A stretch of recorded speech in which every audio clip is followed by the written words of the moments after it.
Arkadaşlar hepinize merhaba. Bu akşam yayına girecek yapımlar nasıl izlenecek? Başta size genel analiz bilgilerinden paylaşacağım. Bu tür videoların gelmesini istiyorsanız sayfama abone olabilir, videomu beğenebilirsiniz. Hemen ilk başta Kırgın Çiçeklerle başlayayım. Arkadaşlar Kırgın Çiçeklere başlamadan önce de şunu da belirteyim. Yayına giren yapımların hepsini tek videoda toplamayı düşünüyordum. Ama videolar çok uzun olacağı için şimdi... Kimisi Kırgın Çiçekleri izlemek ister, kimisi isimsizler dizisini, kimisi de söz veya kayıt dışı dizisini. Yani videoyu uzun tutarak sizleri boğmak istemediğim için bu şekilde tek tek atacağım. Hemen Kırgın Çiçekler yeni sezonda ilk bölümü, yeni sezonun ilk bölümünde nasıl izlenir? Hemen onun analiz bilgisini paylaşayım. Kadrosuna yeni oyuncular kattı.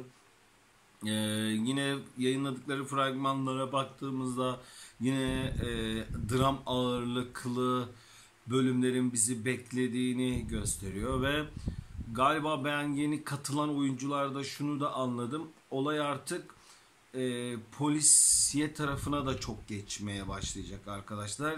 Çünkü kızlardan birkaç tanesi ya ölecek, ölmese bile çıkan yangınların üstüne ağır bir soruşturmalar açılacak ve aşklar başlayacak. Bakalım yeni katılacak oyuncular kimlerle daha yakın bağ kuracak, kimlerle kurmayacak.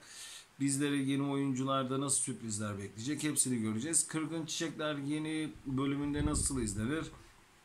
Arkadaşlar Kırgın Çiçekler'in total izlenmede 6 ile 7 bandında bir seyirci kitlesi var. AB izlenmede ise 4 ile 5 bandında bir seyirci kitlesi var.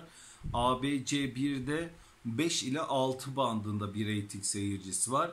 Şayet total seyircisi Kırgın Çiçekler'in yeni bölümünü beğenirse tabii ki etkili fragmanlar yayınlamışlar. Ben total seyirciyi bu akşam çekeceklerini düşünüyorum.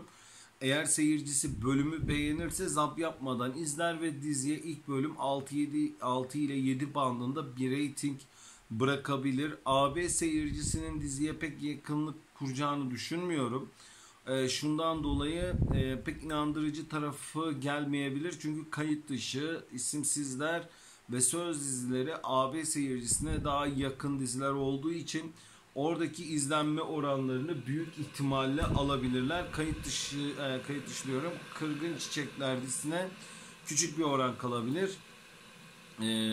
ABC 1'de ise total izlenmedeki alacağı güçten dolayı ABC 1'de AB izlenmesinden daha iyi çıkacağını düşünüyorum. Yani ben Kırgın Çiçekler'in genel olarak bu akşam iyi başlayacağını, seyircisi eğer şayet beğenirse altını çizeyim, güzel reyting bırakır. Eğer beğenmezse, eğer ki diğer dizilerde, çünkü dediğim gibi 4 tane dizi birden başlıyor. Diğer dizilerde de ne var deyip de zap yaparsa Kırgın Çiçekleri beklediği orandan daha düşük bırakabilir. Ama genel olarak ben total seyircideki izlenmesini bu akşam alacağını düşünüyorum.